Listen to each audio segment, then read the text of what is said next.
It's almost game day. We're getting closer to the Philadelphia Union hosting Nashville in their final regular season game at home. Wild to think we're almost at our home finale here, and in just about a little more than 24 hours, math. The Union will be rocking at Subaru Park, taking on Nashville. Welcome to our PHLY Union podcast as we are previewing Nashville. Renee Washington joined by JP Zapata. JP, what's going on? Game day tomorrow. Wow. What are you feeling right now as we're getting into our final home? First off, it's going to be a wild weekend. Like, I mean, we're going to have two TVs set up, or maybe someone's going to be in Chester and someone's going to be watching the game from I don't know where. But, like, it's going to be a fun weekend. You got the Birds on Sunday.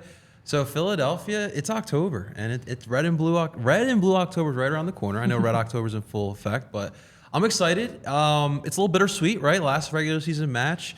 I know the Union will do some fan appreciation stuff, which is always really fun to do as well. But yeah, like we talked about in the last episode, it feels like it was just yesterday. We just opened up Subaru Park with Columbus, and now we're closing it with Nashville. But more importantly, Renee, we need to move up into playoff seating. So let's take care of business Saturday. It is time. A 7:30 p.m. kickoff. A chance to one last time for the regular season.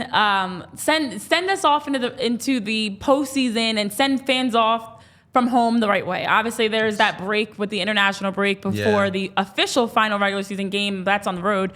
It's just exciting that we have the chance to look ahead to the playoffs too. Like it's like a bittersweet time because the way that the Union have been playing and the way they've been dealing with injuries, the season's been up and down without a doubt.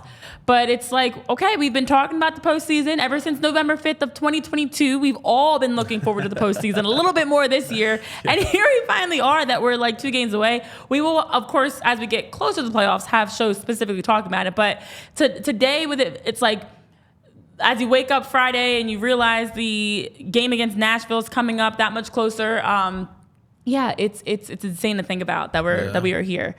But also it's exciting because we've got our official ticket giveaway, I should say, that's going to be dropping shortly. So we talked about it in our show on yesterday, that someone is going to be able to go to Subaru Park for free. We've got 2 tickets that we were giving away. Thanks to so many people that were able to repost comments, be a part of the ticket giveaway because someone's headed to Subaru Park for free, which is always great. So this was our ticket giveaway that we announced in Thursday's show. If you haven't already done it, it's possibly too late. But either way, thank you for everybody that was participating in the ticket giveaway. It's fun to see the excitement around it. And even I wish we could give everybody tickets, but I'm happy that we're going to be able to help 2 people get to the game for free. Guys, this is what we do at PHLY. We give out these tickets, so definitely make sure you're paying attention, follow the instructions, because we literally want to give it to you. So please. And it's a great point, actually, in all seriousness, because we did say in our Thursday show, for those that tuned in, they were getting a heads up that a ticket giveaway is coming soon. But this is why, make sure if not already, you're following us on Twitter at PHLY_Union. You're following us on all social media at PHLY_sports. You're subscribed, you're locked in, you're liking, you're commenting, you're a diehard fan. For anybody that's signed up to be a diehard, you also get first access to a lot of things. So these are the benefits of what PHLY is bringing, that we're giving you guys tickets. We've got events. We've got obviously shows and conversations around the team. So if you missed out on this ticket giveaway, there will be more. There will be more events. Don't worry. We've got some more Phillies games coming up, some playoff tickets we're giving away for that. As the Union get into the playoffs, especially with a home playoff game, fingers crossed, we'll hopefully have tickets for that. So more to come. If only we were around during the Messi Mania, we would have been giving out some free tickets around that. So that's why you pay attention now. So next Messi Mania, PHLY will hook you up. That's a good point. That's a really good point. We would have been able to really do some damage with helping you guys get to see the Union as they faced Inter Miami.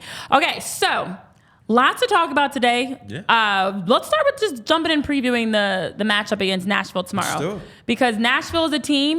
We obviously know last time that we played against Nashville, that was a red card frenzy. July 12th, red cards issued out, but the Union won that game 2-0 behind goals by Daniel Gazdag, and Julian Carranza did pick up the red card, as well as Shaquille Moore. Gazdag finished with a pair of goals in that one, including a very late goal, because remember that was when we saw some controversy. Daniel Lovitz also had a red card in that game. Almost forgot that one. It was quite a game. But the Union now have a chance to face Nashville again. Are you expecting a similar type of grind out? I don't know what really to expect. Nashville, as of late, have not looked like Nashville. When I think of Nashville, I think of a team that is well structured defensively, and it hasn't really been the case. They have been known for drawing a ton. They haven't really been able to do that as of late as well. Yeah.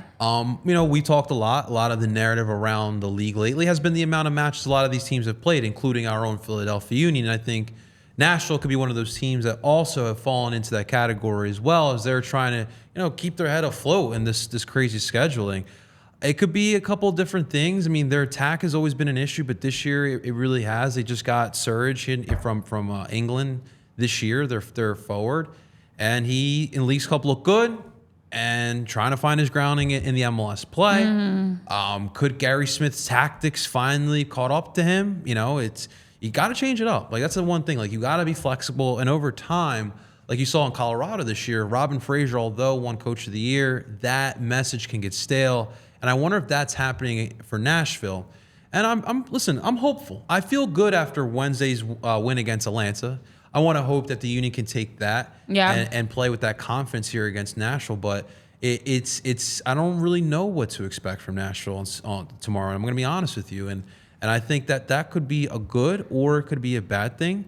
That's completely up to the Union. I'm going to be honest. It's going to be completely up to them. If they play their style, we should be able to take care of some business. As we've talked about, it's important for the Union to take care of business considering the seeding that's been going on at the top of the East after Cincy. Well, it is interesting you say you don't know what to make of Nashville. And when you take a step back, Nashville in their last 10 regular season games, only one win. Yeah. They've dropped a lot of results, ties and losses, just one win in that last stretch of games. You look at recently, they just lost to Orlando City, which we talked about was a huge game for Orlando City in terms of the Eastern Conference standings, a tie against Seattle, a tie against San Jose. And that lone win was a 3-0 win over Sporting KC.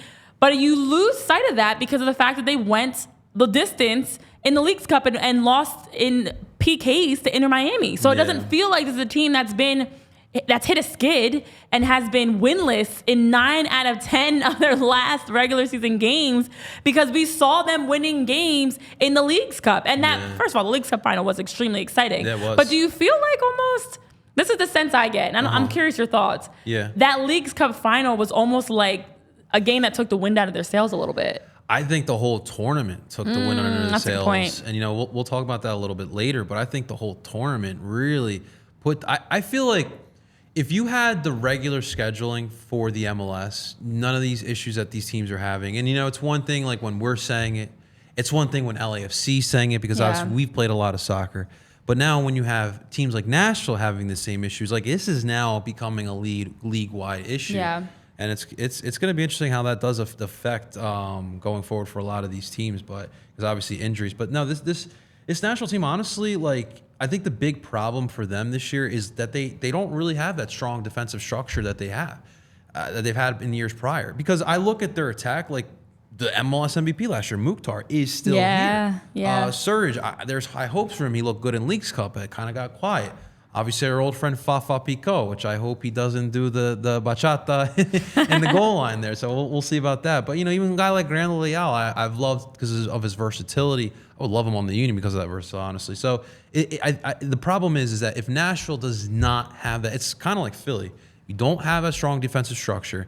It's just tough to do everything else because that's how you are built. And if you live by the D, you're gonna live by, you're gonna die by the defense. Whoa there! I had to fix myself there. Not live by the D. Defensively, Nashville's been getting exploited a little bit more. Now they have offensively still been able to generate shots. I think it's a double-edged sword because defensively they're struggling and not getting clean sheets, but then on the other side they are struggling to score. Yeah. You know, you look at their last outings, as we talk about that 1-0 loss to Orlando City. I mean, outside of that 3-0 victory over Sporting KC, it's been 1-1, 0-0. Now, I understand the league is also very close, too. Like, that's part of it. It's not easy to score in this league. But, you know, you can't win games if you're not scoring. It's quite simple, to say the least. And offensively, they've hit a rut and haven't been able to get clean sheets and shutouts. But then on the other side, haven't been able to score goals. And now you have a bunch of ties and losses in your last 10 regular season games. And that's why I think, and obviously it's not a problem. Like, we're not covering Nashville. No, but not at all. I think that if you're looking ahead at this offseason, I think Nashville's going to be one of those places where they will have a vacancy as their manager, because I think so.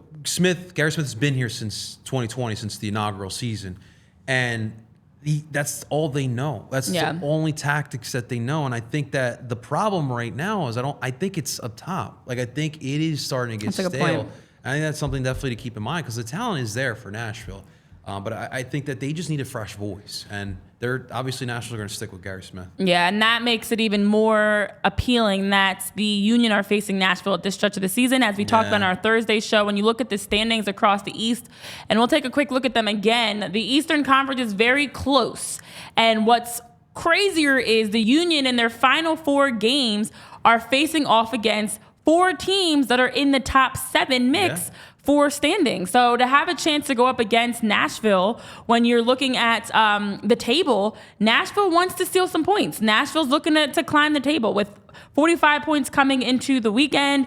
The Union having 54. You know, there's 2 games left in the regular season. Of course, it's mathematically, even with 2 wins, Nashville is not going to be able to pass the Union, but they can pass some other teams. Atlanta, New England, Columbus. Well, not Columbus either. Atlanta, New England. So not New England either, actually. Math, guys, math. But either way, passing Atlanta would be good. Yes. I can do math, guys, I promise. But it's more important for the Union on their side. We don't care about what Nashville can and cannot do. The point I was actually trying to make was, for the Union to have a chance to face against Columbus and Atlanta in their past 2 games, and then now they've got Nashville and then New England coming up, 4 teams in that top 7, a chance to continue to hold on to a top spot in the East, hopefully get into the number 2 spot with some help if Orlando City can drop on their next 2 results.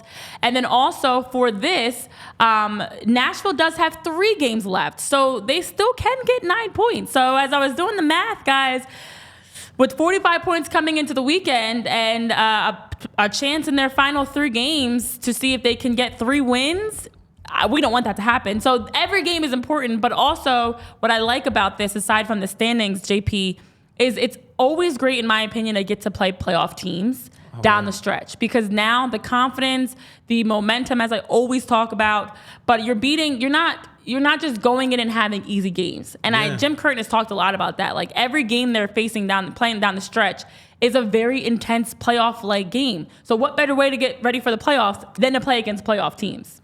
Yeah, no, I mean, obviously, like, playing those type of teams, that brings your level up. So getting hot at the right times is going to be extremely important here for the Union. That's what you're hoping to see. I love that. I want to see that competition. And every time Philly and Nashville get together, it's always an entertaining match. It's a match that comes down to the wire. Everyone remembers Andre's incredible PK shootout in 2021, and obviously we won't get PKs on Saturday, but we're not getting any PKs on Saturday unless it's for us. Unless Gazak wants to knock his 12th in, that'd be awesome for sure. But it's gonna be exciting. It's gonna be some fireworks. It's gonna be a little chippy as well. And that's why I'm glad Nashville is back in the Eastern Conference. But I am curious too, because like what we talked about with Gary, right? So like, how much does Nashville really have there? Because you talked about, that's 1 win in our last 11. Yeah. Like, I would assume desperation, but like, if you've only won 1 in your last 11, like, how desperate are you actually? All right, and shout out to our producer Tyler Zulli for reminding me that Nashville has 3 games and not 2 games as we were looking at the standings, because on paper, with 45 points and a chance to get a couple of wins. They could pass a couple, at least Atlanta.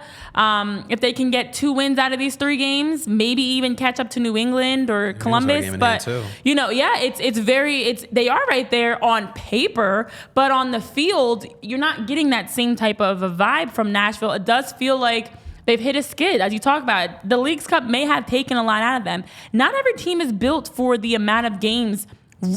Not any team, really. Let's be honest. Not any team is built for the amount of games that these guys are playing. And when you look at injuries and depth, at this point in the season, that's when it's really tested. And right now, Nashville feels flat. Yeah. They feel defensively like they're flat, and also the energy isn't there. So I'm excited for the Union to get this chance, coming off of a big win Wednesday night. That was huge. That tying streak is almost like, I don't know, when you go winless. Losses are you never want losses, but ties when you're up and the team comes back. Or you can't score and you go against LAFC in an awful weather game and you tie 0-0. Or you go against Cincinnati and you're down 2-0 and you come back.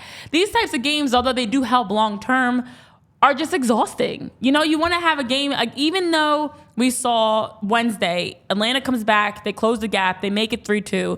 You never fully felt like the Union were going to lose. There was still that corner kick down at the final whistle was a little, that fortunately did not even happen. That was scary because I'm like, oh my gosh, we're going to get a corner kick at the very end.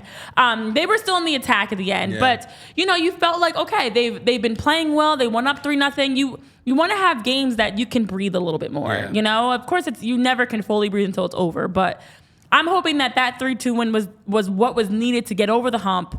Getting back in the win column was huge. And now against a Nashville team that is a little bit more battered and beat down, that hopefully the Union can continue and put up another offensive production. Maybe get a clean sheet this time, win the game. That's all I want. Yeah, and like we talked about after Atlanta, like you saw the confidence for the Union. You saw how that attack looks so fluid. And look, the way they have been playing, Daniel Lovitz also will be out after his red card in injury time. Damn, whatever. But with that being said, I mean, the Union should be able to play that confident style again. And I fully expect that to happen too. Really quickly, Lovitz gets the red card, is out against the Union. Lovitz also picked up a red card against the Union. So for whatever reason, red cards and Philadelphia Union come hand in hand. Of course, this game came before the Union, but either way, that's 2 red cards on the season for Lovitz, and both of them were around the time that they were playing the Union. But yeah, as you talk about, it definitely is, when you look back offensively, and I know we talked about it on our Thursday show. I know people were in the chat were talking about on our Thursday show. The first half production we saw from the Union was definitely more like what we expect from them. Yes. And that's, in my opinion, is a bright spot, because if this team can stay healthy, we talked about Leon Flack being back in the lineup. Obviously, you lose Bueno to an injury. Hopefully, it's not anything long or serious. We will find out. I know Jim Curtin's got availability as the show is going to be airing, actually. So we will be finding out the updates and the status on Bueno. And as we get those, we'll have a better picture of what the team's going to look like moving forward and what he's going to look like moving forward. Mm-hmm. Jose Martinez getting back and having El Brujo out there is a huge boost for what he brings to the midfield. So if they can get healthy, which is what we consistently say, if they can get healthy, the glimpse of what we saw in the first half is what you expect from this team consistently for a full 90 minutes.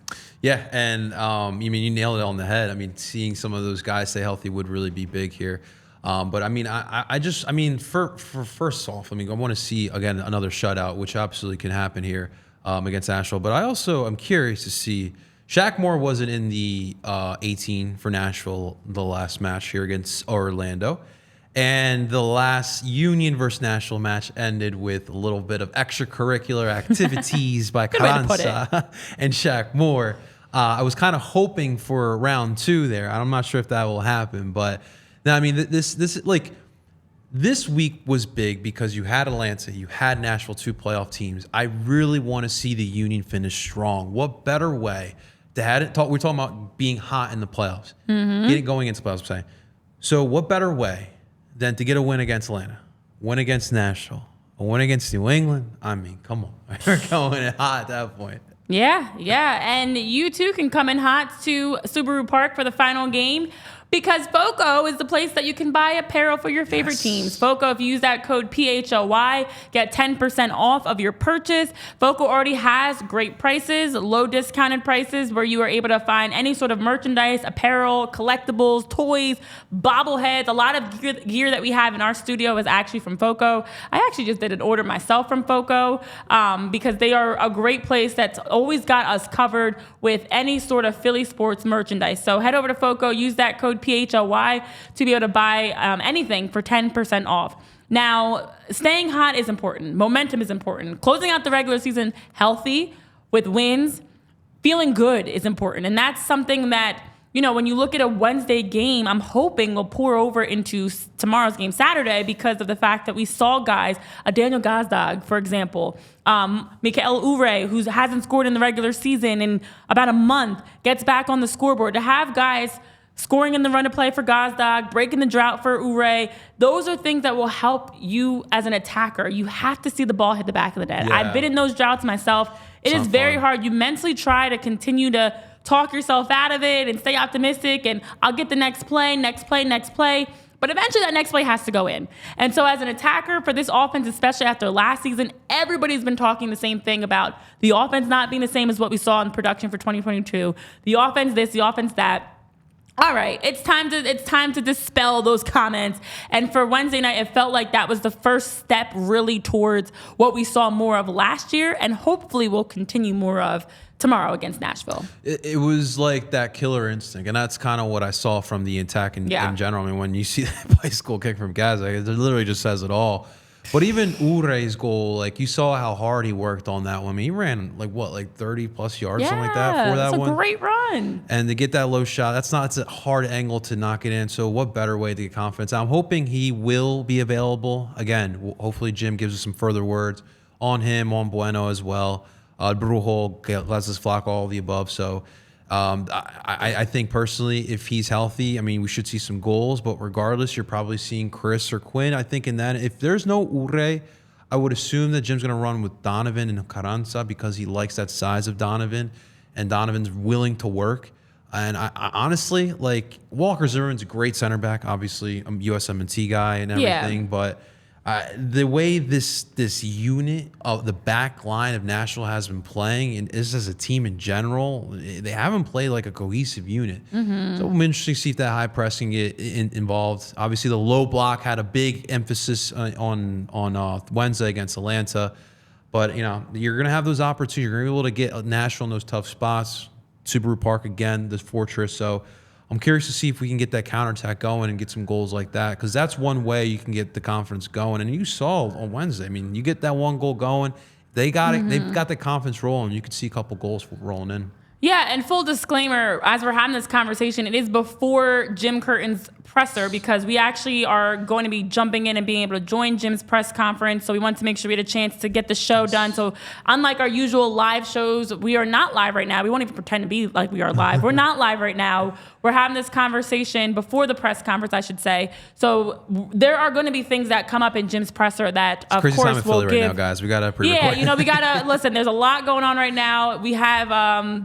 We will have more updates from Jim as this show is actually running. And depending on when you're watching this show, if you're watching it back on podcast platforms, if you're watching it after Jim's press conference, obviously there are going to be things that we're talking about now that are different. So just want to put that disclaimer out there before anybody's in the chat, like, telling us that, oh, but we do know this. Okay, we don't know as of this conversation yet. So that is the interesting thing. Offensively, this is an opportunity for this team.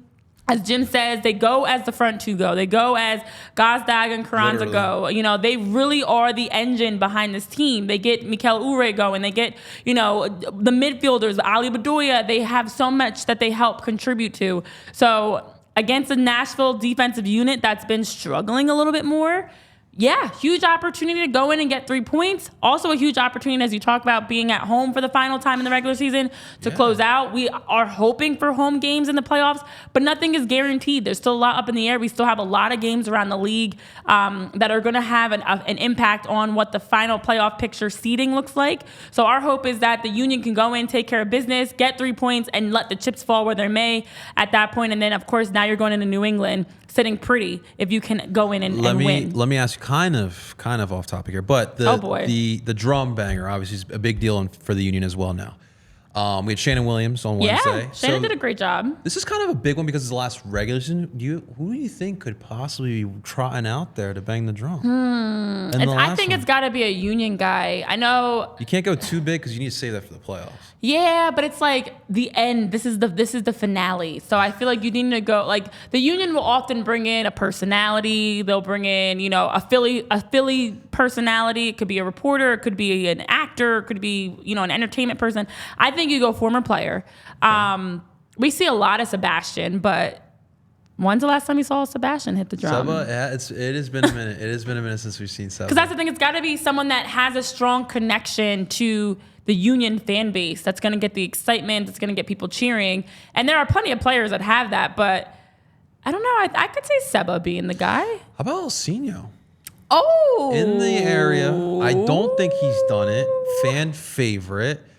He's recently like one of the guys who's retired, been in the area. People just. I was gonna say, what is he even up to these days? I think he's streaming. Maybe you can hop on his Twitch. Play maybe we can get Alcino on here one day. Who knows? Alcino definitely have me. Try. I'm not good on my Portuguese, but I'll work on it. That would be really cool. I mean, in my opinion, would have to be someone like an Alcino or Sebastian, because I think they have the pulse of the fan base, that it would be much more exciting to have them. So he's one of those guys that like he walks into a Union bar and people are buying him beers. Oh yeah, you don't have to buy a drink anywhere at all, for sure.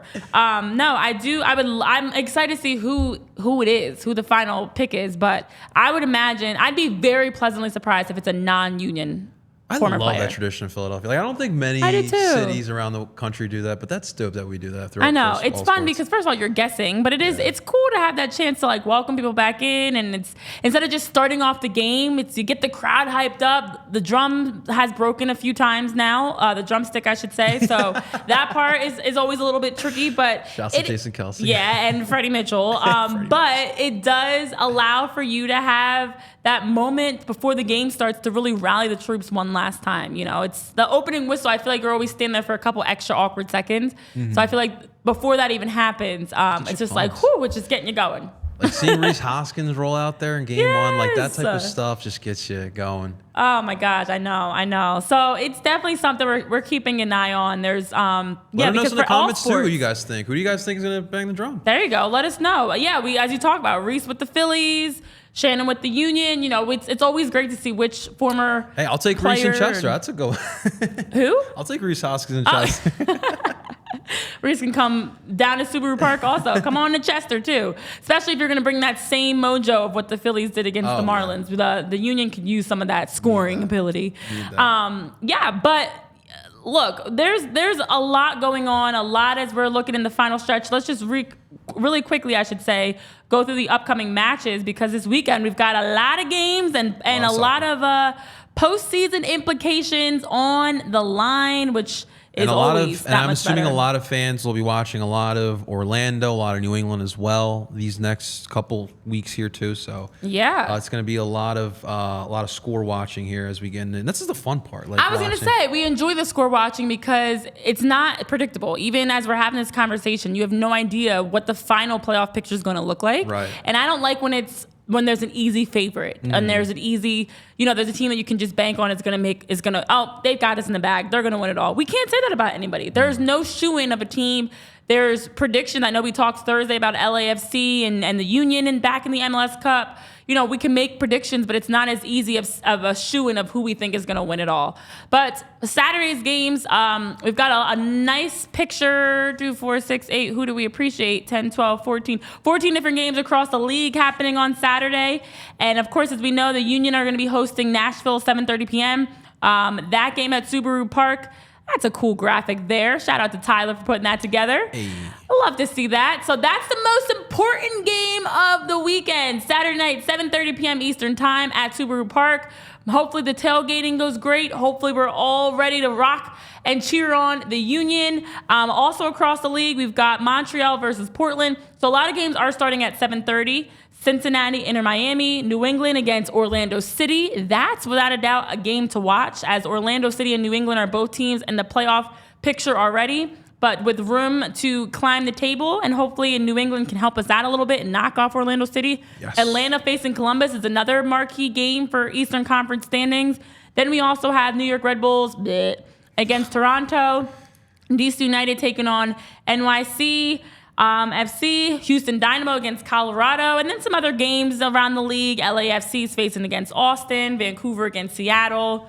But the most important two outside of ours, of course, definitely looking at that Orlando City game as well as the Atlanta Columbus game. I mean, there's a lot. I mean, like you even look at Chicago, Charlotte. Those are two teams fighting for one of those final playoff spots that we talked about. LA and Austin's always a lot of fun. So I mean, it's going to come down for nitty gritty, especially for a lot of these teams, especially in the West. Like there's not a lot that is like set in stone. Yeah. What I wanted to ask you, so Apple TV is about to finish their first full year, right? Like there's been a lot of... It's only been a year. I know, right? A lot of things that people have voiced as fans, and they are going to revisit the service and bring it back next year. So one thing to look at is the set time for the entire league. Like, do you like that? Do you like knowing that the East Coast games, 7:30, West Coast games, 9 or 8:39, like, or do you like you know how like the NFL, you got like 1 o'clock, 4:30, 8 o'clock, Monday night, Thursday night. Like, do you prefer something like that? Yeah, I mean, I think for the Apple TV deal overall, you know, they've rolled out a lot of new changes. There's also the questions around the paywall and the fact it's harder to access games, and even from the local broadcasts, we don't have those anymore. And the impact on all of that does have a factor on game times, where you have 7:30, 8:30. You know, there's the occasional 9:30, 10:30, but it's a lot of games at the exact same time. And it does make it tough because now it's not as easy. I know they roll out their like pregame show, and I know a friend of mine, Kaylin Kyle's the one that's one of the main people that's always on the wraparound show of you know, previewing the matchups, and then they start, and all the games start at the same time. And I don't know, I just feel like you said, as a good comparison to the NFL, where you know, and other leagues where the times really vary, which allows you to have more time to watch. If there's 6 or 7 games going on at the same time. You're not watching all of those at the same time, not closely at least. But let's be honest, like the average soccer fan, like on a Saturday, right? They're waking up early. They're watching the Premier League Good Morning Show. Yeah. They're watching those Premier League matches. They may take a glance at Bundesliga, La Liga, Serie A. And then they have like that gap from like 2:30 until 7:30 where they have no soccer. Yeah. Where you could take advantage. You could put maybe a game at 1 o'clock or 3 o'clock and sprinkle that in there. I don't know. For me, like I'm thinking as the U.S. game as a whole, we have to realize that there are other leagues that people do watch in this country. And I just think that they could take advantage of that fan base. Yeah, I think it just... I'm never a huge fan when there's too many games at the same time, because you're not even giving us a chance to want to watch more than one game. Exactly. You know, like if you have at least them staggered, maybe it's 6:37, whatever. If there's a little bit more of a stagger, it's one thing, but for them all to be starting at the same time it makes it very tough. You're just flipping from channel to channel, game to game, or on Apple TV, game to game, I should say. So I'm not a huge fan of it, but also, I don't know. It's just, I feel like it's a weird, like, I feel like sometimes with streaming and stuff, we overthink things and we're overcomplicating things, and just have the games be played when other games can be played versus having everybody starting at the same time so you can have an Apple TV show that's playing beforehand. I would like to see them. I'm not hating on the pregame show. I think the content's good. I would like to see more like a college game day experience. Yeah. I said that before. Like, you know, pick a game of the week and go there. That would be really put cool. Yourself right in that tailgate. I think NFL Network does the same thing. To put yourself right in that tailgate, and then just have people hanging around. Maybe interview some fans in the stands, a supporters group. Like, I think Apple TV could take advantage because there is a culture of MLS that doesn't get put out there. Yeah. That is so cool to see. Apple TV, take advantage of it. Yeah, and I think for the NFL, they do it with having games that you can see. Like, obviously, Thursday with Prime, they're on site, or Monday night, they're on site. So I think just sprinkle in some more games where you can be on site. Sure. And you know where else you can be on site? It's through the Game Time app. The Game Time app is the place where you can purchase tickets. They've got great prices on any sort of entertainment, games, tickets. I couldn't remember if we did this already, but we did not. Any tickets that you're looking to buy, Game Time app, you can use the code PHLY, get $20 off of your purchase, so you can be in person to watch your favorite teams play. Of course, it's playoff time. time. We're nearing the end of the regular season. So head over to the Game Time app, download the app on your phone, and use that code PHLY to get $20 off of your purchase. So lots of games coming up this weekend, and I know there's so much more we can unpack there, and we will continue to on future shows. But a lot of games has been the consistent theme for the MLS, and not just a lot of games happening at 7:30. We're talking about teams playing a lot of games. We mentioned it earlier with Nashville feeling like they hit a wall. The Union have actively been talking about it. We had Ali Bedoya on the show a couple weeks ago now, and Bedoya was talking about how, it is mentally and physically very challenging to work through so many games. That's more nights on the road. That's more nights you're not sleeping in your own bed. If you are even home still, you're still playing. You're still playing a lot of minutes that you're logging with meaningful games at that. We're not talking about the overlap of scrimmages or whatever else. It's Leagues Cup where you want to win hardware. It's obviously the regular season where you're trying to close out and win the Supporters Shield and get to the playoffs. It's all these international mixed in with MLS games that just requires a lot of these guys. Andre Blake, one of the ones that most recently came out talking about it. What are your thoughts on all this, JP? Yeah, I mean, shouts to Andre first off, and shouts to Jonathan Tannenwald, great article as well. But I mean, I love that this team always speaks up for those issues that nobody else will speak up about. I mean, I look at 2020 when they spoke out about Black Lives Matter. I look in 2019 or 2018 when Ali stepped up and saying, why are we flying economy? We're professional soccer players. Crazy. For these long distance travels. And that's why I love these guys. And it really goes a long way when you hear that. And you heard other teams, other players from other teams voice the opinion as well. It's a lot. So if the Union go on the run that, knock on wood, right? That's 54 matches in total, Renee. Insane. That's 54. That's a lot of soccer. And right now they just got done their 45th game. So the thing is, for me personally, it's not so much the amount of matches. Personally, I was never a fan of Leagues Cup. I didn't think we needed it. I just thought it was a cash grab. I think more so this league or this confederation could look at something more like Europa League, like a substitute to Champions League, so the other teams can enjoy that. But I think number two, Renee, we have to start alleviating the roster restrictions. I'm all in favor for a salary cap because I do think that makes it fair. But as you can clearly tell, there are players that want to come here. There are European players that want to come here and play, but we can't afford this. And you look at some of these, look at the Union bench, for an example. I mean, no offense, but, you're going up against Club America or Chivas. They've got $1 million players coming off the bench. And no offense to our kids, they've done a fantastic job. But, that they're making, $100,000 to $200,000 a year. It's a complete difference there. Whole different. So, Andre, I thank him for putting that out there because, listen, you can see it. They're exhausted. Everyone's exhausted. But I think there's different things. There's little things that the league or confederation can kind of implement. They're going to have to revisit this because this is a league-wide problem now. It's not just an LAFC and Union thing. This is now becoming a league-wide issue. And honestly, it's for us covering the team or even as a fan, that's a lot to keep up with too. So I don't know, we got to look at this for sure. It is. And I know it's a lot of minutes. It's a lot of games. It's a lot of traveling. I did like the fact that with these international tournaments, you're playing someone different. Yes. So, CONCACAF or Leagues Cup or whatever. Like that, I don't know if they like it, but it allows you to have in the course of your season, you see guys that are able to win minutes, starting roles because of it. I see it on the women's side too at the NWSL. When you're able to sprinkle in some tournaments within the league, it does allow you to have some other looks. It's another chance to see what your team can do.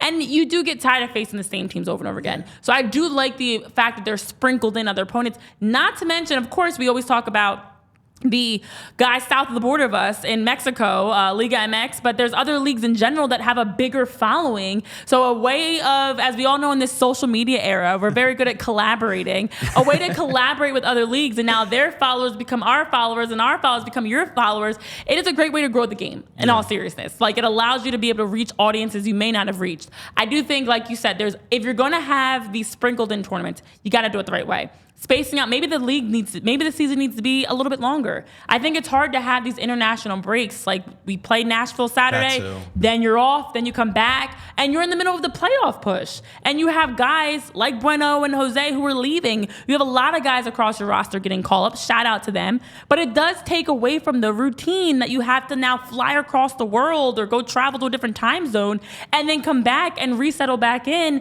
And all players have expressed how exhausting that is to have to be ripped from your club team to go play and represent your country to then come back and play. And then, oh yeah, we're trying to make it to the playoffs. Oh no, yeah, we want to make a deep run in the MLS Cup. All these things are going on at once. So the salary cap is good to have, but something needs to change with having maybe more guys on the roster, being able to afford other players to join, because you cannot continue to wear these guys down, because the overall product, which is the game itself of soccer, is what's going to take a hit. More injuries, less of your big name players on the pitch. And unfortunately, my last point and now I'll get off my soapbox, is I unfortunately feel like it's going to take a major player a la Messi that's coming up and speaking up on this, or even worse, a bigger name player that gets hurt. Yeah. And I hate to say that, but it's so many times we see in sports. I know we talked about the handball thing. So many times we see in sports where we continue to have the same conversation over and over again. And it's not until the loudest person in the room that can grab the attention, which is usually the heavy hitter, big name players, gets impacted by it, that we actually see a change. And I'm hoping that's not the case here, but something needs to change as of like yesterday. Yeah, I mean, it's definitely something that they're going to have to look at. I mean, teams now have to like before. It was like, all right, let's prioritize this tournament, so we'll, rest some players. But now it's like, teams are scrambling. Where do I find bodies? Where do I find bodies? For a professional league. Like, it's not like your amateur Casa league. Like, you can just text your buddy, like, hey, what are you doing on Friday? No, like, we need a professional player here. So yeah, it's definitely something that they're gonna have to look at. But it is rough. It's rough around the league. It is very rough. And what's not rough is DraftKings Sportsbook is the place where you can go as things are heating up in baseball. They're also in the playoffs. The MLS is coming up on playoff games, but Major League Baseball has already gotten playoff games underway. Of course, shout out to the Phillies, who are already headed to the NLDS. But as you are looking to follow and keep up with the moment of all the baseball action, all new customers can score $200 instantly in bonus bets for betting just $5 on baseball. So you download the DraftKings Sportsbook app right now. Use the code that's on your screen, PHLY, or those listening again, PHLY. And new customers can score $200 instantly in bonus bets for betting just $5 on baseball, only on DraftKings Sportsbook with code PHLY. The crown is yours. If you have a gambling problem, you can call 1-800-GAMBLER or visit www.1800gambler.net. In New York, call 877-8-HOPE-NY or text HOPE-NY. In Connecticut, help is also available for gambling problems. Call 888-789-7777 or visit ccpg.org. Please play responsibly. On behalf of Boot Hill Casino and Resort, licensee partner Golden Nugget, Lake Charles, 21 plus age varies by jurisdiction, void in Ontario, and see dkng.co/baseball for eligibility terms and responsible gaming resources. Bonus bets expire 7 days after issuance. Eligibility and deposit restrictions apply. JP, we've talked about the upcoming game this week. We've talked about also looking at just the amount of games these guys play. Well, a positive that did drop is that we saw for the end of year awards, we saw a number of names from the Philadelphia Union either recognized there or also recognized in the call-ups. So there's a great thing to see that guys are getting noticed. They're getting their names are out there on these major opportunities, whether it's international call-ups or being able to get named to the nominees, I should say, for end of this year awards. Anybody in particular that jumped out at you? Well, I mean, for us, obviously, like you had like your usual suspects, your Andre Blakes of the world, Gazdag has been nominated in there as well. Dope seeing McGlynn and Harriel both had fantastic campaigns this year, being nominated there. I'm not gonna lie to you, I get it. What Miami's done with some of these players has been really big for our league. But do we really need to include Messi, Busquets, Alba into these conversations? Like, these guys have barely played any MLS matches. Like, this isn't like the Leagues Cup nominee. Like, this is the league nominees. And I mean, I personally, I hope these guys are not finalists. Obviously, fantastic players. But that to me was just interesting. You that cannot. caught my eye. All right. It is tough because they didn't play nearly as many games as everybody else in the league specifically. But the stats and everything and the ability to turn the team around, were they going to not put Messi on the list? Messi came in and has been sweeping up hardware left and right. So by no surprise, he's included in this list as well. But it's just. But the thing is, this is the one goal and 2 assists for Messi. That's true because this was Leagues Cup and Leagues Cup was obviously they destroyed us. Yeah, yes, and that's not included in this. So it does. It is. Well, interesting. okay. I think part of it is the nominees, and I actually just lost my note about it. Oh no, don't know where it went. But the nominees for this come from the coaches. Yeah, so coaches and players have here it is. a part of the voting, I believe, for this. So, I mean, yeah, I guess that would explain that. But yeah, so it's current players, current coaches, technical directors, GMs, and then also media members. Mm-hmm. And the voting started on October 10th. On October 10th. Crazy, we're already in October, by the way. And then we're going to have decision day officially at the end of the regular season. But I do think it makes sense if people are it's nominees. And to be nominated, you just need someone to put your name in the hat. So I don't know who put their names in the hat, but I'm not surprised that we have them on the nominees list because, again, each club, it says MLS clubs can determine nominees and nominate a maximum of 2 players for certain awards. So it's up to the clubs to put their players out there. And that means Messi. Yeah. I guess the real question here for Philly is, does Andre Blake win another MLS goalkeeper of the year? There's some good options, obviously, this year. I mean, Roman Berkey's the big one. Mm-hmm. I know, we haven't watched a lot of. I personally haven't watched a lot of St. Louis with that market, but Berkey has been a standout for them. So I'm curious to see if he will be in one of the finalists here. But I mean, obviously, Andre's had a really good year too. But will they go bias and give it to him again? Goalkeeper of the year is basically every goalie in the league. By the way, that's been nominated. The list is pretty much every team is represented by their starting goalie. That's absolutely one to keep an eye on. We know last year. We've done well when it comes to postseason awards. We'll just say that. So hopefully we get some more awards, some more hardware that's coming through for guys to get recognized. Jacob Glesnes on that list is a guy to keep an eye on, of course. Yep. I think exactly. Kai's on there too for defensive. So last year, who was the guy? It was Collins for NYCFC, and then you had Glesnes, Elliott, and Wagner as your 4 finalists for the award. So we'll see. I mean, obviously the Union defense isn't what it was last year. Right. But it's still really strong, and so they should definitely be nominated. Right. So for those that may have missed it, we've got Andre Blake nominated for the overall MVP nominee, as well as Julian Carranza. They both were nominated for the Landon Donovan MVP awards. Blake was also nominated for the Goalkeeper of the Year. Goalkeeper of the Year. And then Jack Elliott and Jacob Glesnes for Defender of the Year. And we also see for the Young Player of the Year, we definitely got some homegrowns that have definitely shown out this season, done a good job. Nathan Harriel and Jack McGlynn. Nate tough. And Jack we had on the show, those youngsters, them. If you missed that episode, go back and watch. They know how to make you feel old, that's for sure.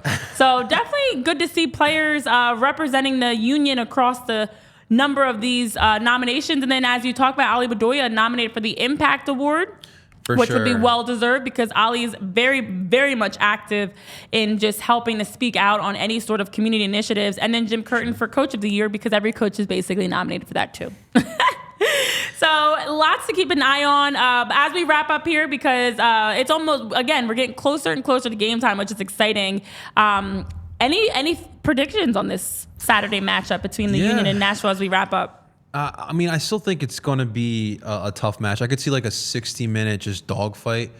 I think it's going to take that one moment like you saw Wednesday. That big save by Blake against Mayumba, that was really the game changer there. And you saw the goals just spurted out there for the Union. I think it's going to take a big play like that to happen, whether it be a defensive play or something that rallies the guys. I do think it'll be a little chippy. Nashville and Philly, it's always like that. Even if we had a year away while Nashville was in the West Coast and we were here in the East Coast, but I think it's going to come down. I think it's going to come down to the Union just exploiting that Nashville defense again. That structure, like we talked about, has not been good. I will see what the injury list will be come Saturday night. But in the end of the day, at home, last regular season match of the year for the regular season. So I think the Union will get the win. I think it'll be I'll go 2-1. I think Nashville gets one. I was gonna say the same thing. I was literally gonna say the same thing. 2-1. The Nashville get one like in the last 10 minutes. Gazak's gonna continue. Listen, I think Gazak's on a mission himself. Like, I think he's tired of like the talk, and I think he just wants to push this team forward. And you saw that on Wednesday, and I'm curious to see if that continues here in these last two matches. But give me 2-1, Philly. I like it. I'm going to then change my answer. I'm going to go 2-0 Union. I think the Union have actively talked about wanting a clean sheet. And Ali Bedoya talked about on the show. That's something Jim Curtin's definitely talked about. Andre Blake once. So I think this is going to be a great day for them to get a clean sheet. Yeah. And then on the other side of that, I do see kind of similar to how when they faced each other off last time when it was a 2-0 with a brace by Daniel Gazdag. I do see this being a game. They're going to be up 1-0, and that second goal is going to come similar fashion of late as Nashville's trying to tie things up. So my prediction, 2-0 Union. You've got 2-1 Union. And let us know your predictions in the comments, chat. Let us know on Discord. Let us know. Tweet at us, tag us, whatever, X us, and let us know your thoughts on the Union Nashville game, 7:30 p.m. Saturday night at Subaru Park, the final home game of the season for the regular season play. Make sure you guys are loud. Let's get everybody going, cheering on the boys in blue for one final time at home before we get to send them off into the playoffs. So for JP, Tyler, myself, Renee, thank you guys so much for tuning in. Let's go Union. We'll see you guys back here for more next week. Have a good one, guys. We all silly like the mayor.